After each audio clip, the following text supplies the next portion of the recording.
The Second Congo War, a grim conflict that raged from 1998 to 2003, is often called Africa's First World War. This name is not just a dramatic label, it reflects the sheer scale and complexity of the conflict. The war was a catastrophic event that drew in multiple nations and countless armed groups, each with their own agendas and motivations. It was a war that saw alliances formed and broken, betrayals that shifted the balance of power, and a level of violence that left an indelible mark on the continent, and the Great African War. This conflict was not confined to the borders of the Democratic Republic of Congo. It spilled over into neighboring countries, dragging them into a vortex of violence and chaos.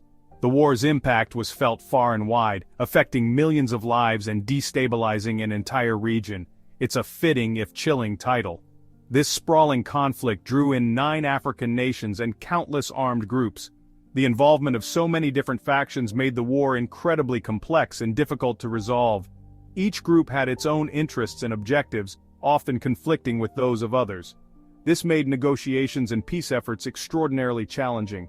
It left millions dead, not from bullets and bombs alone, but from disease and starvation, brutal consequences of a collapsed infrastructure, and shattered societies. The humanitarian crisis that ensued was one of the worst in modern history. Refugee camps were overwhelmed, and basic necessities like food, clean water, and medical care were in desperately short supply. The war created a generation of orphans and displaced persons, whose lives were irrevocably altered. The Democratic Republic of Congo, a nation blessed with vast mineral wealth, has long been cursed by instability and exploitation. Its rich deposits of gold, diamonds, and other valuable minerals have made it a target for both internal and external forces seeking to profit from its resources.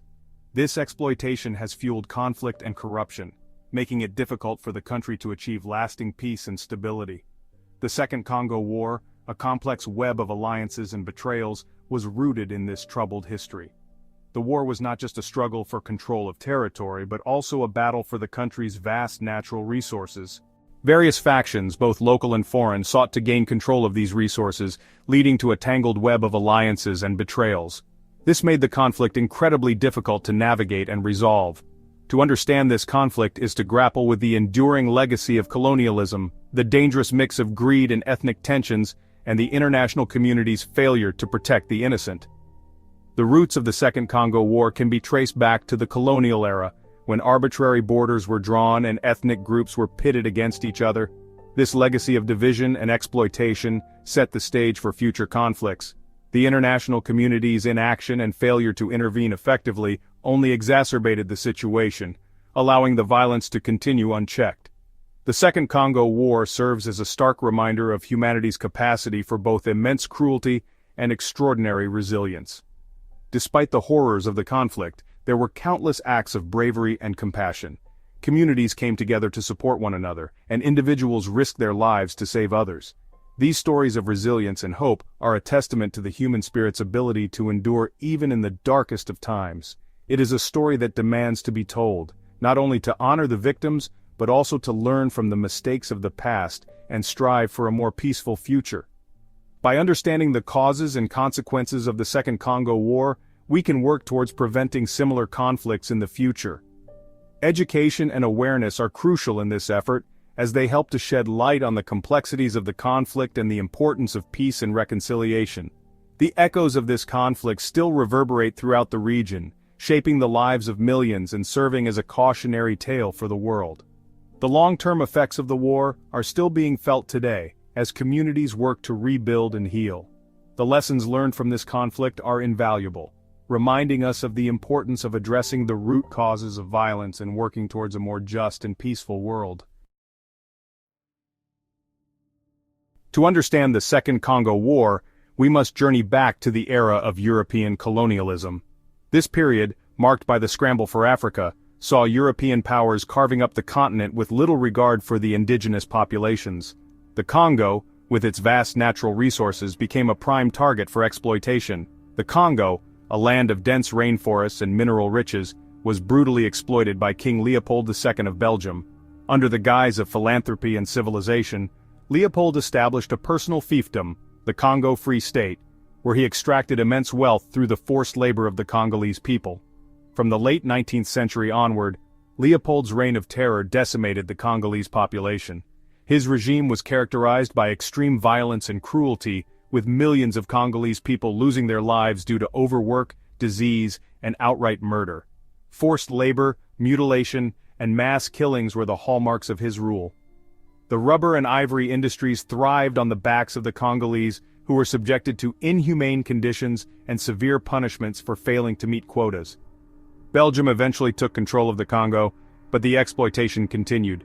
The Belgian government, while ending the worst abuses of Leopold's regime, still maintained a system that prioritized the extraction of resources over the welfare of the Congolese people. The Congolese people were denied basic rights and opportunities. Education, healthcare, and political representation were severely limited, ensuring that the Congolese remained subjugated and dependent on their colonial rulers. Their land and resources were plundered for the benefit of Belgian companies and elites. The wealth generated from Congo's vast mineral deposits, including copper, diamonds, and gold, flowed out of the country, leaving the local population impoverished. This brutal colonial legacy left deep scars on Congolese society. The social fabric was torn apart, traditional structures were dismantled, and a deep sense of injustice and resentment took root among the Congolese people. It sowed the seeds of division and resentment that would later fuel conflict. Ethnic tensions, exacerbated by the colonial policy of divide and rule, created a volatile environment that persisted long after the end of colonial rule. Even after independence in 1960, the Congo remained trapped in a cycle of instability and foreign interference. The newly independent nation struggled to build a cohesive state as external powers continued to meddle in its affairs. The Cold War further exacerbated tensions as the United States and the Soviet Union vied for influence. Both superpowers sought to control the Congo's strategic resources and geopolitical position, often supporting rival factions and fueling internal conflicts. The West, fearing the rise of communism, supported Mobutu Sese Seko, a dictator who plundered the country's wealth while repressing his own people. Mobutu's kleptocratic regime, backed by Western powers, further entrenched corruption and inequality in the Congo. This toxic mix of colonialism's legacy, Cold War machinations, and Mobutu's kleptocracy created fertile ground for future conflicts, including the Second Congo War. The scars of the past, combined with ongoing exploitation and external interference, set the stage for one of the deadliest conflicts in modern African history. No event casts a longer shadow over the Second Congo War than the Rwandan genocide of 1994. This tragic event, marked by unimaginable brutality, left an indelible mark on the region and its people. The genocide was not just a moment in history, it was a cataclysm that reshaped the political and social landscape of Central Africa. The genocide, in which Hutu extremists slaughtered an estimated 800,000 Tutsis and moderate Hutus, sent shockwaves throughout the region. The sheer scale of the violence and the speed at which it unfolded left the international community in shock and disbelief. The world watched in horror as the genocide unfolded, but the response was tragically slow and inadequate. Hundreds of thousands of Rwandans fled across the border into eastern Congo seeking refuge from the violence. These refugees, traumatized and desperate, found themselves in a foreign land struggling to survive. The influx of refugees put immense pressure on the already fragile infrastructure of eastern Congo, leading to a humanitarian crisis of epic proportions. Among the refugees were members of the Interahamwe, the Hutu militia responsible for much of the genocide. These armed groups did not lay down their weapons. Instead, they continued to pose a significant threat. The presence of the Interahamwe in the refugee camps turned these places of supposed safety into hotbeds of violence and instability. These armed groups used the refugee camps as bases from which to regroup and launch attacks back into Rwanda. The camps became staging grounds for further violence, perpetuating a cycle of conflict that seemed never-ending. The international community struggled to address the complex dynamics at play, as the lines between refugees and combatants blurred.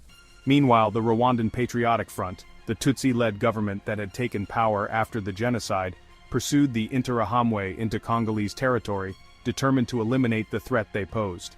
This pursuit led to cross-border military operations, further destabilizing the region. The Rwandan government's actions were driven by a need to ensure their own security, but they also contributed to the broader conflict in the Congo. The presence of these armed groups, coupled with the weakness of the Congolese state, created a volatile situation in eastern Congo. The Congolese government, already struggling with internal issues, found it difficult to assert control over the eastern regions. This power vacuum allowed various armed groups to operate with impunity, further exacerbating the conflict. The Rwandan genocide had spilled across the border, igniting what would become a regional conflagration. The violence and instability spread like wildfire, affecting not just Rwanda and Congo, but the entire Great Lakes region. Neighboring countries were drawn into the conflict, each with their own interests and agendas, making the situation even more complex and difficult to resolve. The Second Congo War, though rooted in Congolese history, became inexorably intertwined with the unresolved tensions and trauma of the Rwandan genocide. The war drew in multiple African nations, each supporting different factions, leading to one of the deadliest conflicts since World War II. The legacy of the Rwandan genocide continues to haunt the region, a stark reminder of the devastating impact of ethnic violence and the challenges of achieving lasting peace. The Second Congo War officially erupted in August 1998, but its roots ran deep, a tangled web of long-standing grievances and shifting alliances. President Laurent Désiré Kabila, who had overthrown Mobutu Sese Seko just a year earlier, initially enjoyed the support of Rwanda and Uganda. However, this alliance quickly unraveled. Kabila, fearing the influence of his former Rwandan allies, ordered all foreign forces to leave Congo. This act of defiance proved to be a fatal miscalculation. Rwanda and Uganda, angered by Kabila's betrayal and determined to maintain their influence in the mineral-rich East, backed a rebellion against him.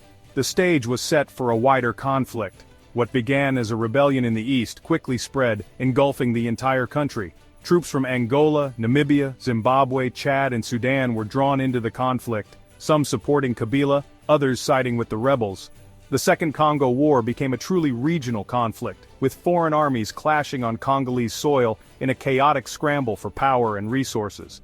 The fighting was fierce and brutal, devastating the country and leaving millions displaced.